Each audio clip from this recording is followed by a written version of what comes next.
of our fruits and vegetables coffee also is a product which is harvested like a proper crop from a cherry to a plant. It takes 2-3 years to 4 years depending on different kinds of varieties. Like we have different kinds of mangoes in life, right? Like Karnataka, Salmon, stuff like. The coffee also have a different kind of varietal. So depending on variety to varietal, it takes time to develop. So the ideal growth for the yield of coffee plant is technically 2 to 5 years. Some plants get matured in 2.5-3 years, some get 4-5 years, depending on their variety. That should be a little bit louder. Okay. So you can technically see. So the first one, what it looks is that's how the coffee looks. It looks like a berry. It's technically not brown in color when it is harvested. It's a red fruit. It goes under a lot of process. We'll speak about process in further slides, but for your reference, so these are the images. That's how the coffee cherry looks. Then in process of harvesting, in process of processing, the coffee gets transformed from a cherry to a green bean. So we'll speak about the process. So we'll speak about the process in further slides. This is technically your coffee cherry. This is how it looks when it's the fruit. So this is another very interesting subject. So how do we? So there is a tree. There is a plant. Technically, plant have these fruits on it. So how do we harvest? So these are very dense areas. Like if you go to any coffee plantation, the areas are very dense. So each branch will have lots of coffee cherries. So harvesting it properly is a challenge. So sometimes coffee fruit cannot get matured due to multiple reasons, due to nutrition value in the sand, many reasons. So there are two ways of harvesting coffee. In terms of picking, to be very put in a very simple language, plucking or picking of the coffee cherries. We have two technical this thing. This is strip picking. Strip picking technically doesn't happen in India because in India we still don't use equipment to pick the coffee. It's mostly done by human hand. Most of the Indian people will pick the coffee. So that's what happens in India. But mostly in some of the countries they use strip picking where machine will strip the entire branch. So in this particular method, you don't know. So ideal coffee cherry has to be red in color. That is proper ripened cherry. That's have all the qualities what we want to have in our cup when we drink, right? So red color fruits are our ideal product, our ideal requirement. But when you do strip thing, technically it's a machine cannot identify what is green or what is red or what is black, right? So technically machine strips everything. So in this particular process, the coffee what you have harvested will go to a commodity called commercial coffee. So it's a very big subject again. Commercial coffees in a sense, the coffees what we generally consume at home are instant coffees or filter coffees where there is no distinct characteristics for it. So we technically drink it with milk and sugar. It's very tough to find out what's inside the coffee mix.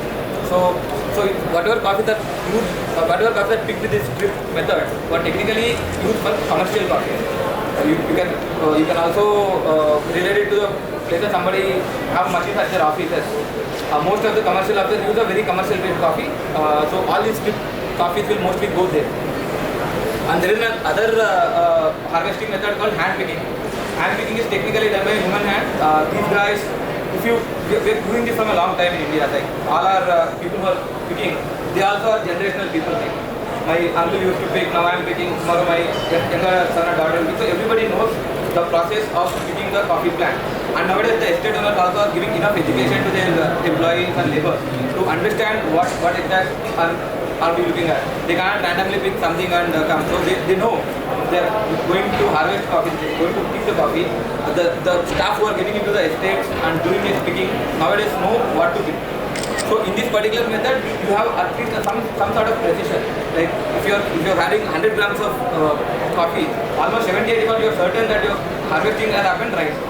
So you have very less margin for error in terms of unripe cherry coming into your thing or overripe cherry coming into your lot. So hand picking is more precise in terms of harvesting. So you know what you are picking up, and it is done by a human hand. So it's mostly easy to identify and pick the coffee. So these are two types of harvesting coffee. And one more important thing what we have to speak about is most of the countries coffees are not shade grown because of the climatic conditions. We know in our country in summers it's extremely hot and in winter is extremely rainy. So both are very harmful for coffee. We want both sun and water in a very moderate way. So that's the only reason why we grow taller trees above our coffee plants, and the coffee plant grows under the shades of these trees. If you go to any of these Chikmagalur schools, you can see a tall plants planting your betel nut, your silver oaks, your jackfruits. All these plants are around coffee plants so that these particular branches will give the shade to the coffee plants which are under them. So coffee also have a very interesting characteristic. It observes everything around it. So let's say your coffee plant is around orange trees. Your coffee fruit by default has that orange characteristic within this thing that will absorb from the soil and the around the atmosphere. So that's why Indian coffees are very unique. We grow coffees around cinnamon tree. The coffee by default has some spice kind of flavor to it. You're growing coffees come very close to your jackfruit plant, so you have very close jackfruit note to it. So that's why our Indian coffees are very unique due to this particular reason that we grow in a shade, not in a direct open atmosphere. So 70-80% of the harvest of our Indian coffees happen under shade. So like we are talking processing coffee, like let's make it very simple. Like we all know paddy, right? We all know paddy, we harvest rice. So compare something similar to it. So we have a red fruit which is our coffee cherry. From that we have to come to this stage which is green coffee. Right? There is a lot of process. So coffee has multiple layers to it. The coffee cherry has 2 layers to it. One is called kaskara, one is called pulp, and one is called there are multiple layers to it. So there are multiple processes to remove the outer particles of the coffee and get the green cherry out. Sorry, green bean out. So the most easiest thing what people have started at the older times when there were no technologies and no facilities to do, pick the coffee cherries, leave it to the sun. So the coffee cherries are under the sun for some there are recipes for everything. Some coffee estates believe that they will do 45 days drying, somebody do 30 days drying, somebody do 45, 50, 60 days, depending on what kind of coffee cherry they harvest. So at natural process, technically the coffees are put on the drying yards. So directly exposed to sun. People keep rotating it through steroids and kind of stuff. So coffee gets processed naturally. So this is technically the only dry harvesting technique what anybody in the country uses. It's dry because we are not using any kind of liquid, any kind of water to do anything. It's just a cherry which is put under the sun for some time. After that, these dry coffees will go to something called hulling. Hulling is a place where it's a machine which cuts the outer part of the coffee. These particular coffees which are naturally processed will go to a dry hulling place, and it's called dry hulling. So in this dry hulling, the outer part of the coffee, the body, the skin, the pulp of the coffee are removed. Then the green bean comes out. The second process is washed. The coffees are washed in water, and the water is coming with some paste, and the outer part of the coffee is removed in that water. So this is called washed. This is one of the expensive thing because water is not easy to access. Every time you need motors, you need a lot of tanks to hold this water. You have to recycle the water every time. So that is washed. So the coffee gets the outer part of the coffee gets removed in the water. It's called wash process. And we can call it, there's another process called pulp sun-dried or honey sun-dried, where it's a hybrid between both. In this particular case, what we do, we just remove the skin of it, which is called kaskara. We just remove the kaskara part of the coffee cherry, and we put the coffee green with the pulp under the sun. So in this particular process, there is a lot of sweetness around that pulp. So when you put the coffee under the sun with this pulp, it says the coffee will absorb a lot of sweetness within that coffee. So these coffees are technically little sweeter. Most of these honey processed coffees are mostly sweeter in taste. So these are 3 most known processes in coffee processing. In coffee the innovation is endless. Every day there is something new happening. Somebody is putting coffee berries inside a whiskey barrel. They call whiskey barrel coffee. Somebody put in kind of milk. We call it lactose fermentation. Somebody put this coffee into a airtight container. It's called anaerobic fermentation. So if you ask me if there are only 3 fermentations, no, these are the major and most important processes. And in terms of innovation, there is something that is happening every day. So every other day, somebody recently put coffee cherries inside a pineapple. They opened some part of pineapple and put these cherries and closed it, which is called pineapple fermented coffee. So there is a lot of experiments and a lot of innovation happening around. But these are most famous processes, and these are the coffees which can access. These can come in volumes. So if you do a fermented coffee in pineapple, assume such a huge country to get the access to all that coffee is very tough. So these are the coffees which are easy to access, and most of our commercial coffee people who use the coffee, most of these coffees are from these processes, like natural, washed and pulp sun-dried, pulp or honey sun-dried. So this is how coffee gets processed. So we know how coffee came to the existence, we know how coffee came to India, and we know from a cherry how coffee becomes a green bean. So next important parameter is roasting. So whatever we did, like let's say we can compare it with rice. Whatever good quality rice we produce, we have to cook it. Without cooking, we cannot roast. Similarly, coffee cannot be consumed without roasting. So no matter whatever quality of crop you have produced, whatever harvesting technique you use, whatever process technique you use to get this green coffee done, if you are not roasting it well, all the hard work is not done. Like if you overcook your rice, then the entire rice is gone. Similar concept, like if you, after doing all that, if you don't do roasting right, the entire hard work which went behind doesn't have value. So we have to make sure the roasting part is done, and it's a very, very important important factor in terms of entire coffee journey. So this is one place where coffee as a plant, as a crop, as a commodity comes to our cup. And from that to cup, the main thing is roasting. So after roasting, the entire other side of the journey of coffee starts, which is brewing and serving. So again, roasting, let's keep it very simple. Roasting is as simple as your cooking. Like somebody wants their bread lighter toasted, somebody wants medium toasted, somebody wants little baked, little burnt kind of taste. So on the preference, similar thing in terms of roasting also. So we call something called light roasted, medium or dark roasted with dark roasted. So there are three different profiles which technically exist in terms of roasting. It's all, if you ask me, is there a rule? If you have to roast light only, if you have to roast medium only, if you have to roast dark, no, it's all choice, it's all different. There is no recipe or no rule saying that your coffee has to be only dark roasted, your coffee has to be only light roasted, your coffee has to be only medium roasted. No, nothing like that. It's all different. It's about what you want to serve and what your consumer want to consume. Depending on that, this particular profile will happen. Medium roasting. So technically, these are kind of roasters dedicatedly designed to roast coffee. Right? So most of these roasters run with a technology called drum roasting. Basically, there is a drum. In that drum, we put a coffee bean, the green coffee. The temperature to this drum is given through a hot air circulating around it. It's called drum roasting. So the roasting happens inside the drum. So these are drum roasting is some of the most known roasting techniques and most efficient. Because in the drum, like you're baking popcorn, right? So if you can bake it completely, then only you get the complete popcorn thing. So in similar way, coffee has to be roasted evenly. In that drum, the coffee cherries are rotating. They are not just put at one side. The drum is rotating. Along with the drum, the coffee cherries are jumping and rotating around. That's how the roasting happens very even. So each part of the coffee cherry, coffee bean has to get some kind of temperature so that it's roasted evenly.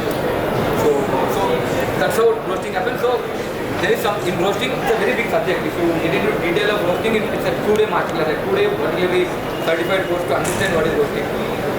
You should understand your moisture content of your coffee bean, and there is a lot of technicality to it. Roasting is a bit technical because there are so many parameters which are included in it. If you do this will happen. If you do that will happen. Something like that. So if you have more temperature, if your moisture content of the coffee cherry is more, you need to do a different profile. If your moisture content of the coffee cherry is less, then you have to do a lighter roast. So very dynamic depending on your raw material, the roasting profile depends. Yeah. So technically that's how roasting happens. So like we are mentioning, so since we are speaking about specialty coffee, so most of us mostly have heard about Arabica and Robusta. These are two spices of coffee beans. So in this Arabica Robusta, like we speak about mangoes, right? We have Ratnagiri, we have Alphonse, we have multiple options. Similarly, coffees also have different varietals. So these are some known varietals something called selection 795. 795 is so if you ask me why is 795, genuinely it's like why is Alfonso, it's like that. So it's named as 795. It's an Indian variety. This particular variety is it is invented in India. It is from India. There is something called Sachimo, again it's an Indian origin. There is something called Geisha. Nowadays, there in most of the places, Geisha is one of the most expensive coffee variety. It's mostly from Ethiopia. Nowadays, most of the other regions also are harvesting Geisha, but Geisha is originally origin from Ethiopia. So these are like your varieties. So nowadays you go to any modern coffee shop, there's just a 795 natural. Natural is a natural harvested, natural process. Before that we spoke about processing, right? Natural, washed and pulsed, right? If you go to any modern day coffee shop, people say I have selection and washed coffee, I have selection 795 natural coffee. So this people say because about it's all about traceability. The customer who is consuming coffee should know where it is originated from, how is it processed, what was the roast profile, what was the processing profile. So that's how. To understand that, we should know there are so many varieties, but the known varieties like 795, Sachimora and Geisha. So these two are Indian and Geisha is origin from Ethiopia. International varieties.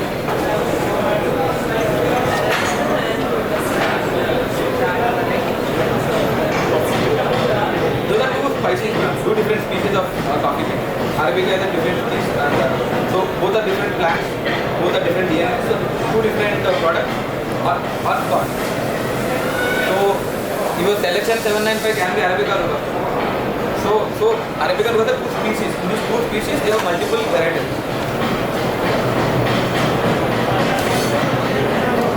So this is mostly like coffee is a very intense and depth subject. It's very tough to understand it in probably hour or two. So it's a very long subject. The idea is to get you get a little glimpse of it, so that whenever you get an opportunity, you can go dig deeper and learn more about it. These are mostly about basics of coffee and what are coffee, what we harvest in India, what are different techniques we use to harvest coffee in India. We spoke about. Now we will come about how to. So this is about making a coffee cherry to a roasted coffee. Now we have done roasting. The next process is brewing. So brewing is something which makes us consume coffee. Like we brew our coffee at home, which is called filter coffee. It's a different technique of brewing, right? So cafes brew your cappuccino lattes. So that's a different technique again of brewing. So after roasting, the next thing comes to is brewing. Brewing can be done through some of these commercial equipment, or we can do brewing at home using our manual brewers also. Like your instant filter coffee, your filter coffee maker is also a manual brewing device where you brew your coffee manually. So coming into coffee brewing equipment. So I'll take you again. I don't want to take it to very deeply. It's a very brief subject. So there are three varieties of coffee machines also. So one are called fully automatic coffee machines. Most of these machines you might be seeing in your offices, if you go to any good hotels, any of your places where it's not a F&B place, but coffee has added value, your keep inside. Mostly your hospitals nowadays, you go to any good dentist, good real estate office, you probably have these kind of machines where you don't need a skilled person to stand and brew coffee for you. These machines are technically fully automated. We program everything. The moment you need coffee, there is a touch screen. You touch the button. There is mentioned like cappuccino, latte, Americano, whatever. So whatever you like to drink, you just touch the button. The machine will dispatch you the coffee. So these are very easy machines. You don't need a very skilled person to stand and do that. Just put a cup under it, touch the button. That's it. You got your coffee. So these are called fully automatic coffee machines. Again, the roasted coffee will get ground instantly when you order. Like when you touch the button, the coffee gets grounded. So the coffee is always fresh if you grind it fresh. You cannot grind coffee and use it after an hour or something. So whenever you before consuming, you have to grind the coffee. So that's when the freshness of coffee is like. So these machines also have the inbuilt grinder within the machine. Now you touch the button. Once you touch the button, the machine commands to a grinder. Then grinding happens. Then the brewing happens. So this is one segment of coffee machine called fully automatic coffee machine. Then there is something called semi-automatic. So these are machines which you can mostly see in your cafes, where you see a barista standing, taking coffee separately, then doing some tamping and all. then putting a nice heart shape and serving into your hand.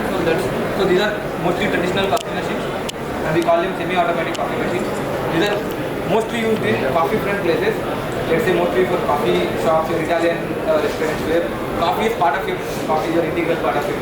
Where coffee is very important. So these are the places where these kind of machines are used, where you need a lot of training, you need a lot of manpower to understand what they are doing every day. So these are a little technical, but yeah, it's not very difficult to understand and make coffee. But you need some sort of skill set to brew good coffees from these machines. And these are called semi-automatic coffee machines.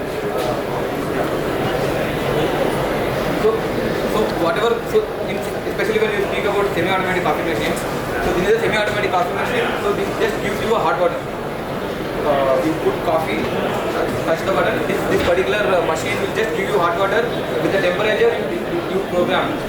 So I want my coffee at 90 degrees, 92 degrees, 96. You touch the button, the machine just gives you hot water with the temperature. The most important part is the grinder. So if you all know you guys all know espresso, right? What is espresso? So most of the Italian beverages, the base is espresso. If you can just think about the recipe of espresso, it's just hot water and coffee. There is no other thing. So with these two particular products, we are saying we have cinnamon notes in it, we have orange notes in it, we have citrus notes in it, we have so many other notes in it.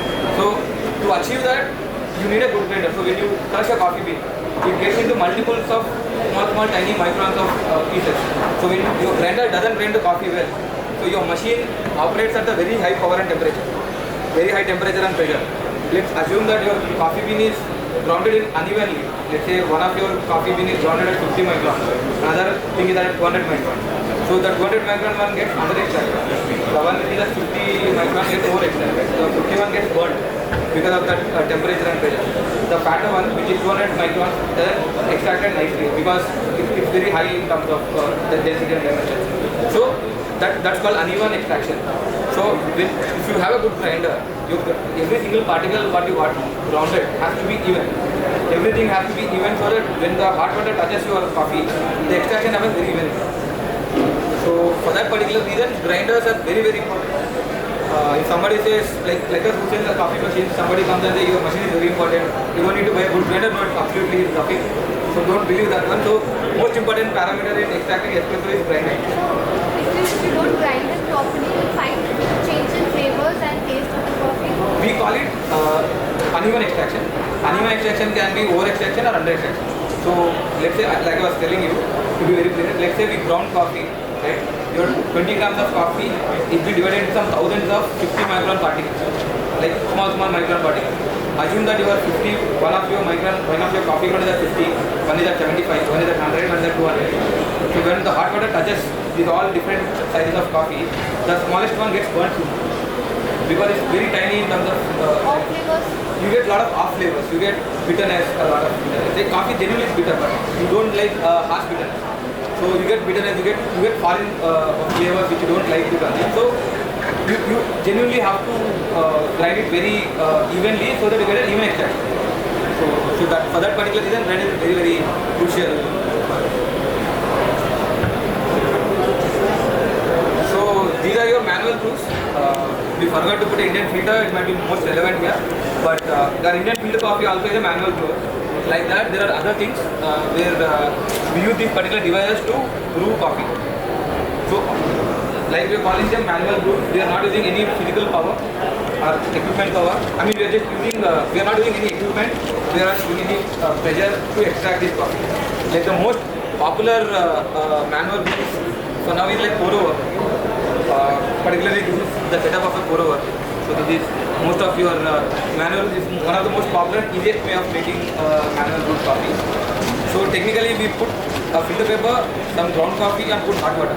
So the extraction of this particular thing happens exactly like it happens in our home, like filter coffee. The extraction happens through gravity. We are not giving any additional pressure, we are not giving any additional temperature. Just putting hot water and leaving it. The extraction is happening due to gravity. So these are